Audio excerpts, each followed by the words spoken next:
on each of the three charges to be equal to 0.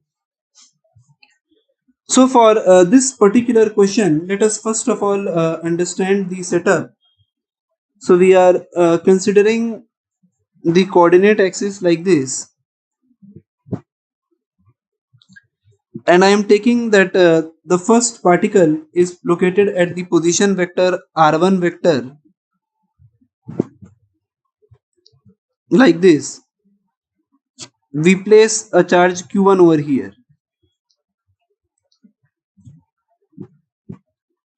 Now the another charge q2 is at position vector r2. So position vector r2 vector, and we place another charge q2 over here. Now along the line joining them, we place another third charge, that is q3,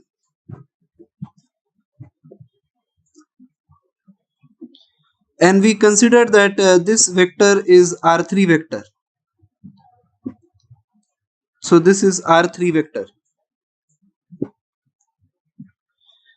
So if I am considering that these are positive charges, that is q1 and q2 are positive charges, so this is a positive charge, this is a positive charge, and that q3 is a negative charge. So I can say that there is the force on q3 is going to be a force along this direction due to 1, and the force on q3 due to the charge 2 is going to be in the opposite direction like this. So using the vector law of addition, I can call this vector as r1 minus r3. So if the two vectors are in order, the resultant is the third side but in opposite direction. So we are using this aspect, and we are writing it as r1 vector minus r3 vector. And opposite to this, we are writing it as r2 vector minus r3 vector.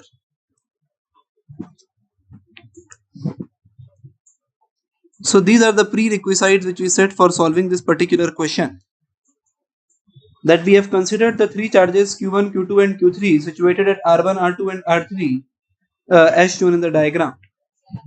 Now the first thing that we are looking for is the question is asking, find the negative charge q3 and the radius vector r3 of the point at which it has to be placed for the forces acting on each of the three charges to be equal to 0. That is, we are trying to find equilibrium condition. So I am first of all framing the equation for q3. So for equilibrium of charge q3, for equilibrium of charge q3, so I say that the force exerted by 1 on 3 and the sum of the force exerted by 2 on 3 must give you a vector sum of 0. So if I write the vector form of Coulomb's law, so I write it as k. So for 1 and 3 and then 2 and 3, we are writing q1 q3 r1 minus r3 upon r1 minus r3's magnitude cubed. So this is the vector form and this is the cube.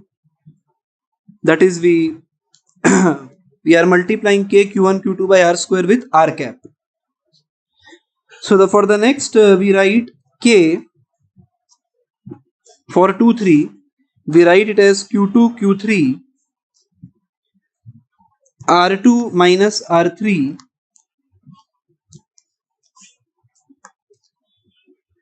upon magnitude of r2 minus r3 whole cube, and we equate this to 0. So this is the first equation which we must understand, that the two forces are balancing each other out. So from here we can say, if we take k common and we knock this out, q3 common and knock that out as well, so we can write one equation from here, that Q1 R1 minus R3 upon R1 minus R3 cube plus Q2 R2 minus R3 upon R2 minus R3 cube is equal to 0. So we modify this equation to write this. Now one more important thing which we can write is that these two vectors which we discussed about are anti-parallel vectors.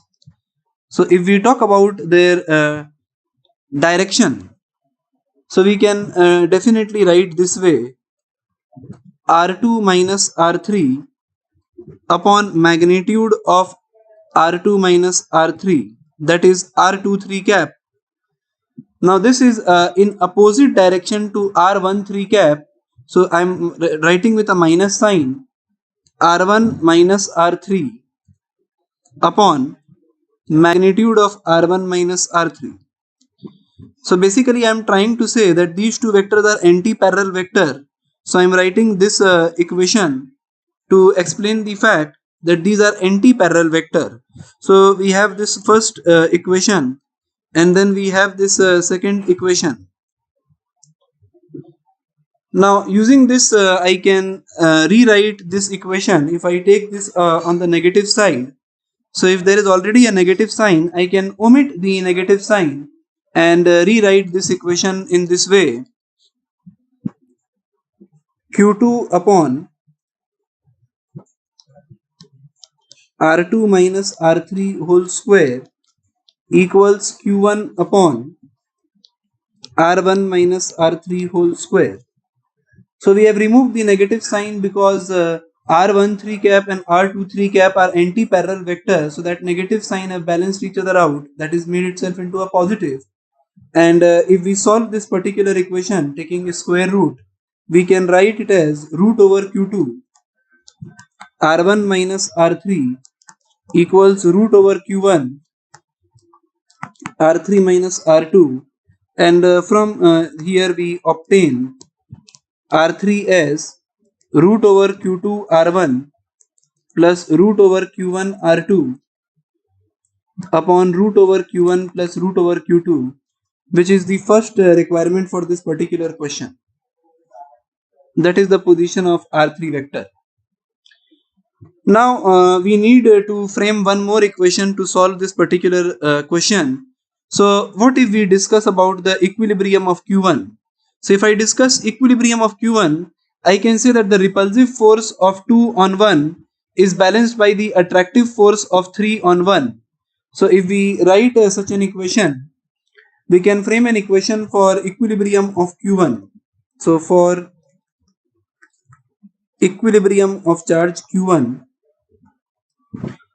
so if we frame this equation for the equilibrium of charge Q1, we can write it as K Q1 Q3 R3 minus R1 upon R3 minus R1 cube plus K Q1 Q2 R2 minus R1 upon R2 minus R1 cube is equal to 0. Now over here we can take KQ1 common, and we can write this equation to frame this equation as Q3 R3 minus R1 upon R3 minus R1 cube plus Q2 R2 minus R1 upon R2 minus R1 cube, which is equal to 0. And from here I can write Q3 as minus Q2 upon R2 minus R1 square R1 minus R3 square. So this is the another equation which we have. Now from here, if we substitute the value of R3 in this particular question, so we will obtain this value of Q3 as minus Q1 Q2 upon root over q1 plus root over q2 whole square. So this is the solution for this particular question. The basic idea behind solving this question is to equate the force and understand this particular fact that these two position vectors, or these two vectors, that is r13 vector and r23 vector, are anti-parallel to each other, and we are using the vector form of Coulomb's law. So if you are comfortable with these two equations, you will definitely be able to solve this kind of question. So let us